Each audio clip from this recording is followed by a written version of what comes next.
going on YouTube? This is your boy ATUM-RE coming back at you with another video. And like I tell you in all videos, hit that notification bell. Make sure you comment, like, subscribe, and share the video. Today's topic is going to be mythbusters in the gun industry. So we're going to break down a few myths and have about 6 or 7 categories. So what we're going to do is we're just going to go ahead and go in. And myth number 1, one shot will drop an intruder. That is not always the case.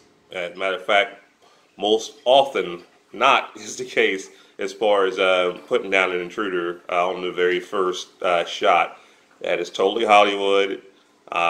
You know, there are times that you will be able to do it, but if you shoot somebody with a pistol at a decent distance and you kill them with one shot, consider yourself very lucky. But in most oftentimes, and you've seen a lot of dash cam videos with cops, they had to put multiple shots on the perpetrator. So that is myth number 1. Owning a gun, the next one is going to be owning a gun makes you safe. This is not true. And a good example, and I hate to use this example, but you had the rapper that got killed in Chicago, downtown the Gold Coast. He had his gun with him, but when he went to use his gun, it jammed, and he was killed, basically, by his assailants. Owning a gun does not make you safe, because if you're not alert, someone can still get up on you and still do harm to you. If you don't have your house properly secured, someone can still break in the middle of the night and slit your throat wide open and probably finish you off with the gun that you have on your dresser. So you still have to be alert. A gun does not make you safe. It just gives you the ability to protect yourself. Okay? All right, next subject. Will I have time to rack the slide? I think we've gone over this over and over and over again. Racking a slide can actually get you killed. I mean, sometimes you may have the chance to do it, and I know you think it sounds cool because you watch a lot of movies and they'll rack that slide. But you want to have one in the chamber if possible, you know, because violence happens in seconds. And you may be in a situation where you need to use one hand, and you may be in a situation where you need that, you know, half a second, millisecond, or whatever it is. And I tell everyone, like I told you in my last video, when we talked about one in the chamber, go do some drills, and you'll see that you're much quicker with one in the chamber than racking a slide. You can actually, in a stressful situation, you know, short stroke the slide and not, you know, get a bullet in the chamber. So you don't want to put yourself in that situation. Always make sure you have one in the chamber. Okay. All right. You do not have to aim a shotgun. This is, you know, some of these things that get people killed. With a shotgun, you still have to aim, you know, because it takes a while for bullets to spread, especially for buckshot. I think it's like an inch per yard. And most houses are within, I would say, you know, 15 to 20 feet as far as what your home defense situation is going to be. So it's going to be anywhere, I would say, between 15 to 20, I would say 25 yards at most. And that's being generous unless you live in a mansion. But, you know, you have to aim with a shotgun, because if you shoot a load of buckshot at close range, it's going to just be a large hole.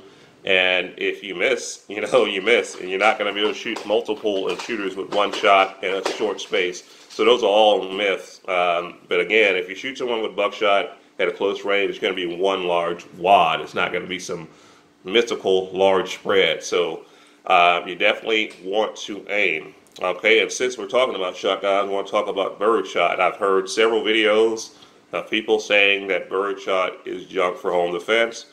And I would say that is very, very false. You know, birdshot, we've seen some of the ballistics, and at close range, it's going to be a large wad, and it will do a lot of damage. You know, I heard the little battle between Paul Harrell and John Correa. I'm going to rock with Paul Harrell, since he is, you know, he has a lot of intimate knowledge when it comes to it. And if he says birdshot is good enough for home defense, I'm going to rock with Paul Harrell. Okay.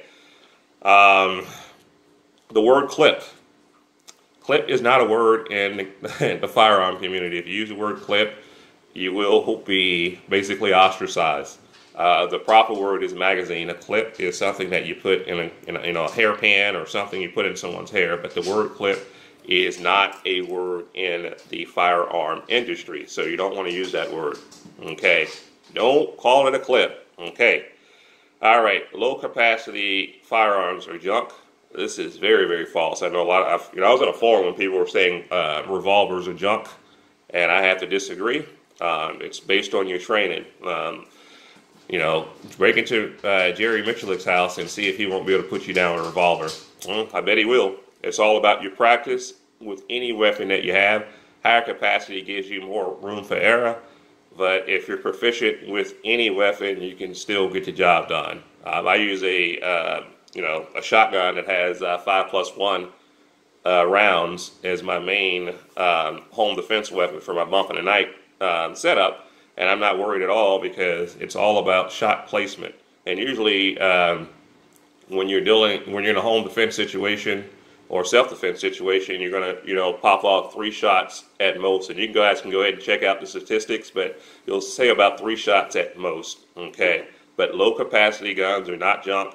It's all about your training level. A lot of these people that say that are people that like to spray and pray. Okay, you don't need training. This is one that will get you killed. You definitely want to train for several reasons. You want to be able to hit your target, and you want to make sure that you get able to hit your target in several of the situations. I mean, how good do you think you are in a hostage situation? Yeah, exactly. Get some training. You want to get training, shooting behind barriers, low, high, all of that. You definitely need training. Not getting training can get you killed and someone else killed because you don't know what you're doing. So you definitely want to train with every weapon that you own. Often try to get advanced training if you can. But to say that you don't need training, that is a myth. But a lot of this stuff is, a lot of these things are the myths that people talk about often. And the last one is going to be that, the last topic I'm going to say is going to be that you cannot shoot under stress. I think that is very false. It'll get someone killed. I've even heard people say that your trigger finger dies when you're under stress, which could not be further from the truth. All of that training that you put in, trust me, when your life is on the line, it will activate. Okay, I've never been in a self-defense situation, but I've done some stressful shooting drills, and I noticed that my skills were still there. They were not as perfect, but to say that under stress you cannot shoot at all, that is a false statement, and it is a myth. But that is pretty much all I have for you guys. Just wanted to kind of break it down, give you guys a few of the myth busters. Okay, and we will be coming at you guys with more content. Like always, 2A up, 2A stroll. The Second Amendment shall not be infringed. You guys have a great day. Thank you.